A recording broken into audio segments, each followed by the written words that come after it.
Salut, c'est Thomas Poutot. Bienvenue dans les capsules du podcast mayennais Splendid qui s'évertue à concilier le spleen baudelairien avec l'éclat du splendide. Le premier mercredi de chaque mois, un invité passe au kaléidoscope émotionnel pour narrer son histoire et nous donner ses antidotes aux vagues à l'âme. Si février fait figure d'exception, les mois peuvent être longs.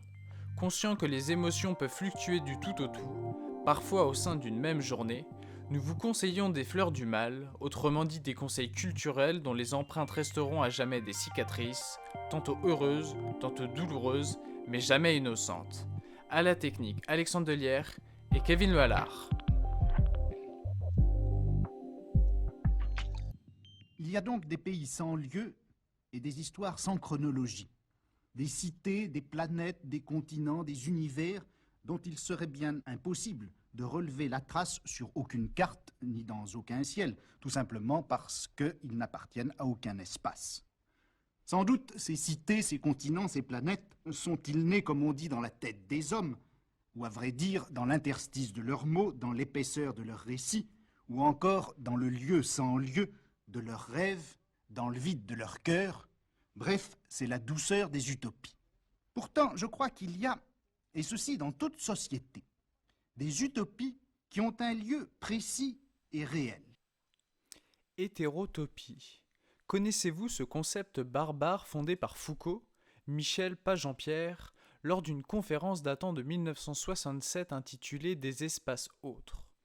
Après les statistiques, voilà un bon concept philosophico-géographique qui vous fera rayonner au repas de famille. C'est bien de le dire, mais c'est encore mieux de l'expliquer.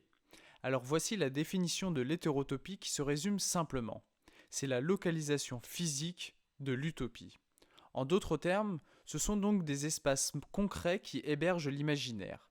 Par exemple, c'est une cabane jonchée tout en haut d'un arbre pour un enfant, c'est une maisonnée rustre sur les bords du lac Baïkal pour Sylvain Tesson qui d'ailleurs en a tiré un livre passionnant intitulé « Dans les forêts de Sibérie ».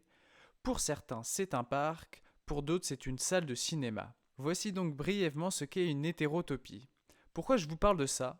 Tout simplement parce que le décor du film Printemps, été, automne, hiver et printemps est une hétérotopie. C'est donc la localisation physique et ou cinématographique d'une utopie, avec ses règles, ses discontinuités et ses libertés.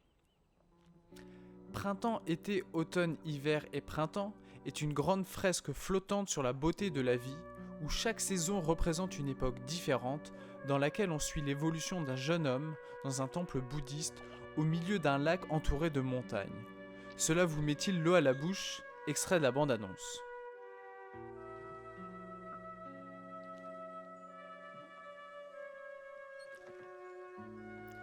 Printemps, été, automne, hiver et printemps est un film simple, comme une fable. Comme vous êtes en train de l'écouter, les chants d'oiseaux et la bande originale sont des rhapsodies envoûtantes qui embrassent les formes désirées de la splendeur graphique du film. Sous forme de tableaux magnifiques, le réalisateur nous offre donc la vision des étapes de la vie, au rythme des saisons naturelles et celle de l'âme d'un homme.